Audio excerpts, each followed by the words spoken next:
देखिए, वास्तव में क्या है कि हताश विपक्ष में प्रधानमंत्री पद के उम्मीदवार बनने की एक प्रतिस्पर्धा चल रही है।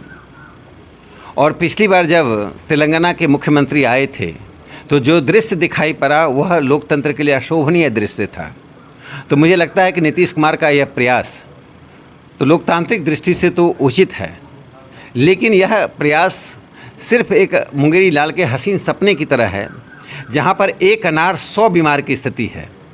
हर कोई विपक्षी नेता देश का प्रधानमंत्री बनना चाहता, बिना कार्यकर्ता, बिना कार्यक्रम, बिना नीति, बिना विचार, बिना समर्थन आधार का सीधे नई दिल्ली में प्रधानमंत्री पद पर आरूढ़ होना चाहता है। ये तो नीतीश कुमार जैसे परिपक्व नेता को सोचना चाहिए था कि प्रधानमंत्री बनने के लिए 250 सीट लाने की आवश्यकता पड़ती है। जहाँ भी अवैधानिक मदरसा है, और बिहार में खासकर सीमांचल में ऐसे अवैधानिक मदरसे हैं जहां पर पाठ्यक्रम एनसीईआरटी या राज्य के पाठ्यक्रम के अनुकूल नहीं है, जिसमें आधुनिकता नहीं है, संविधान में प्रदत्त पंथ निरपेक्षता और लोकतंत्र के अनुसार समाजशास्त्र नहीं पढ़ाया जाता है। ऐसे मदरसों पर का सर्वेक्षण होना चाहिए। ऐसे अवैधानिक रूप से चल रहे मदरसों पर, जिसमें राज्य सरकार के द्वारा शिक्षा के क्षेत्र में प्रतिपादित प्रावधानों को लागू नहीं किया जाता है, उन्हें बंद किया जाना चाहिए।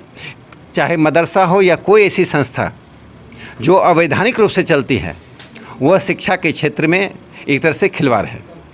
मदनी तो विरोध कर रहे हैं। देखिए, मदनी हमेशा ही शिक्षा को मुख्य धारा से अलग रखना चाहते हैं। मदनी सांप्रदायिकता की राजनीति कर रहे हैं। आज मदनी और ओवैसी के बीच में सांप्रदायिक राजनीति करने की जो प्रतिस्पर्धा चल रही है वो वही दिखाई पड़ रहा है। मदनी का विरोध निराधार है और इस देश में सभी स्थानों पर मदरसा का सर्वेक्षण होना चाहिए। बिहार में खास तौर पर नीतीश कुमार यदि इस देश की पंथ निरपेक्षता में विश्वास करते हैं तो उस मदरसा का सर्वेक्षण करके देश को बताएं कि कितना मदरसा नैतिक है, कानूनी है, कितना अनैतिक और गैर कानूनी है। देखिए, जिन लोगों की सरकार बनी है उन लोगों की राजनीति में अपराधियों को निरंतर संरक्षण दिया जाता रहा। भ्रष्टाचारी और अपराधियों के बल पर ये सरकार चल रही है।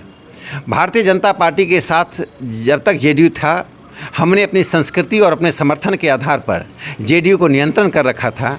आज जेडीयू जिस आरजेडी के साथ है, उन लोगों ने निरंतर ही शराब माफिया को, बालू माफिया को, भू माफिया को संरक्षण दिया है।